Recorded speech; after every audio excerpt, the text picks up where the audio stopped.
Demain nous appartient spoil et Manon annonce son départ, sa séparation de Nordine sur TF1. Les choses se corsent pour William et Aurore dans Demain nous appartient sur TF1. Manon les prend à leur propre piège ce lundi 27 février 2023. Manon Louviat Bachelier a réussi à contre-attaquer après le cadeau peu subtil de son père, William Kamel Belghazi dans Demain nous appartient sur TF1. Manon s'en va avec Nordine. La future policière a reçu une voiture rose bonbon en cadeau de la part de son père pour la féliciter de la réussite au concours de police. Elle a rapidement déchanté et a elle-même vandalisé la voiture pour pouvoir la faire repeindre. Elle a également offert une doudoune vert pomme de mauvais goût à William pour lui signifier qu'il était difficile de se détacher des préjugés.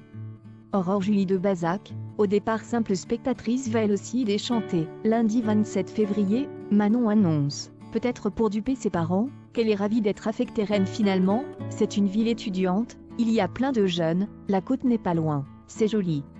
Ses parents tentent de la dissuader jusqu'au dernier moment et William lance, et Nordine, t'en fais quoi? Tu ne vas pas le laisser ici quand même. La peur d'Aurore dans Demain nous appartient sur TF1. La jeune policière déclare qu'il a demandé sa mutation. Aurore lance un regard foudroyant à son mari pour lui demander, tandis que Manon a le dos tourné, s'il est content de lui. La mère de famille semble prise d'une peur bleue. Si elle plaisante, Manon cible ses parents sur le terrain affectif. Sa vengeance se poursuit. William et Aurore sont-ils prêts à voir leur fille déménager et quitter le cocon?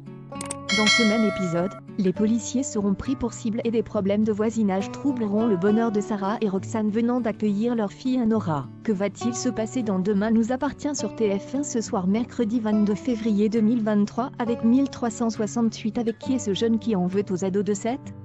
L'enquête avance et permet à la police de retrouver le chantier dans lequel l'agresseur amène ses victimes. Manque de bol, ils arrivent trop tard. Heureusement, les caméras de vidéosurveillance ont filmé la camionnette vers un chantier naval. Dorian est retrouvé suspendu en hauteur et attaché. Étienne prend tous les risques pour sauver son fils, et ça marche. Il finit en pleurs dans les bras d'Aurore.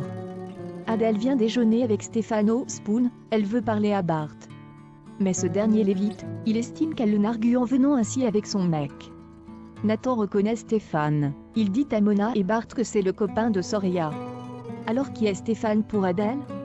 Victor veut aider Romy, il lui propose la gestion d'un hôtel dans quelques mois après les travaux.